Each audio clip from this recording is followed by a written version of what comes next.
7 pharmaceutical giants are testifying on Capitol Hill, where Congress is now demanding answers on the soaring costs of prescription drugs. In the hot seat today, CEOs from 7 drug companies, including AstraZeneca, Janssen Pharmaceuticals, Merck, and Sanofi.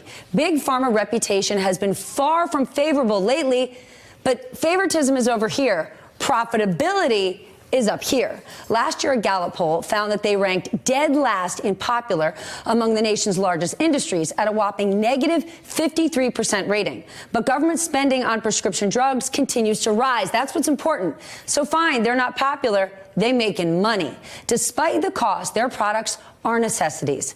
And the last estimates suggest that the total spending will grow 60% from 2019 to 2027. That is $576.7 billion more than $500 billion. Now, you know this. Millions of Americans are relying life and death on Medicare to get their prescriptions. And the annual increase in Medicare spending is set at 8% each year for the next 10 years. Last week, Senators Chuck Grassley and Ron Wyden launched an investigation into 3 insulin makers over skyrocketing prices for diabetes medicine that saves people's lives. Kids, in many cases. Just to give you an idea of how impactful those changes were, one of those companies, Eli Lilly, surged their insulin pricing 585% over the last 15 years. But conveniently, its CEO, well, that CEO is not present there today. All right, let's talk about this some more. Joining us now, Chief Patient Advocate for drug discounting platform Hippo,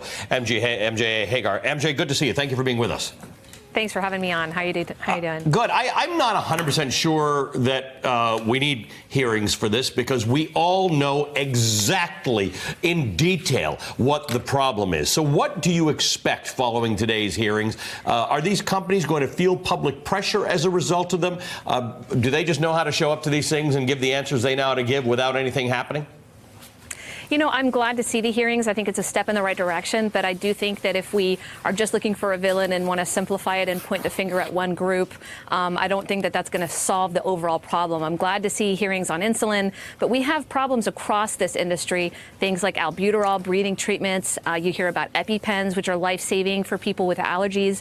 I think that we have to look at it as more of a systemic problem. So, yes, the hearings are a step in the right direction. Yes, there is a place for regulation. People need to elect leaders that are willing to stand up and put the right constraints in place. But we also have to seek out and support companies that are offering disruptive technology that are providing the transparency necessary for the free market to help this problem as well. Okay, disruptive technology is optimistic, it's exciting, but we also know that the lobbying dollars that come from big pharma dwarf other industries by a long shot. Yeah. So if we want to be realistic, right, to sit up there and go, well, these drug companies, they're not popular. They don't care if they're popular. Popularity doesn't matter. I don't like the companies that sell the drugs that my family needs, but I go and I buy them if we need them. So what will actually make a difference beside new businesses and disruption? Because honestly, that's small potatoes.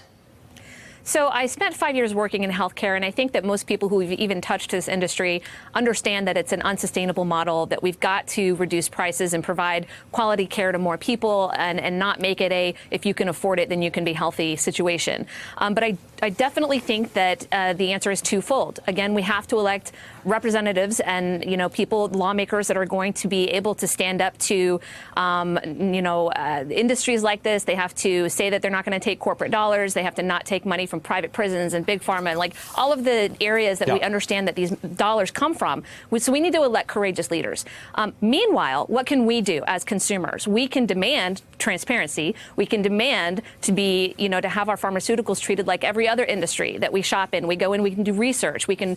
Most people don't know that you can go to a pharmacy and pay $8 for a medication that down the street at a completely different pharmacy is $150. I mean, it's not just big pharma. We want to demonize them, but really, truly, it's an inefficient system with a lot of middlemen and a lot of people with their hands in the honeypot. We have got to start finding another way. When consumers are fed up with a process or a product or pricing, they seek alternate answers. And that's why I'm excited to have taken the job that I took to try to help get those affordable medications into people's hands. But the sad and I thing think that is, HIPPO is a good answer.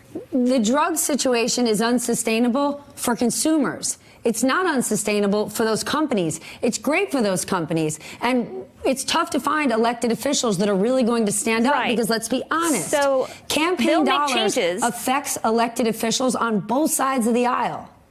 The only thing that will make them change is if we affect their bottom line. The only way we can affect their bottom line is either through regulation or informing and empowering consumers to have the information to be able to make wise choices.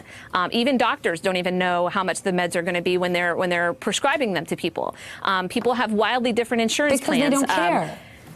Well, they care. It's very frustrating for physicians to prescribe medications and to take time and to have patients that they're caring for, and then 1 in 3 prescriptions is not picked up at the counter, and over half of those actually is because people can't afford them. And just, I mean, I'm a mom. I've been at the pharmacy. You're saying people order a prescription or a doctor sends it to a pharmacy, and 1 in 3 just don't get purchased because 1 in 3 just don't get purchased. Now, some people don't think they need them. They don't want to take them, but half of the people who are abandoning prescriptions are doing so because they can't afford them. And I don't know if you guys have ever been in such a situation. I have, where you have a sick kid, you go to the pharmacy to pick up a prescription, you get told at the cash register, which is not the place to be told how much you can expect to pay, by the way.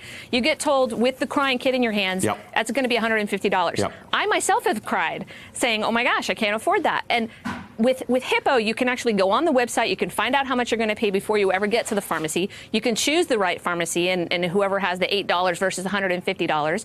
And with empowering consumers that way, that's one way that the free market can actually influence the bottom line and force a change in this industry. Wow, MJ, thank you so much. Ali, I'm just MJ talks about electing good people. MJ, you remember MJ's ad from the election? She ran.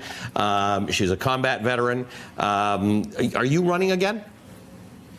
After the election, we narrowly lost in a district that had lost the last midterm by 32 points, and so we lost by 2.9%. And I woke up the next day asking myself that question. The only answer I came up with immediately, I think it's too soon to tell, but the only answer I came up with was, how can I continue waking up every morning feeling like I'm fighting for my values and a better future for my kids? And I got to tell you right now, I'm pretty satisfied, feeling like I'm helping a lot of people by spreading the word about this great company.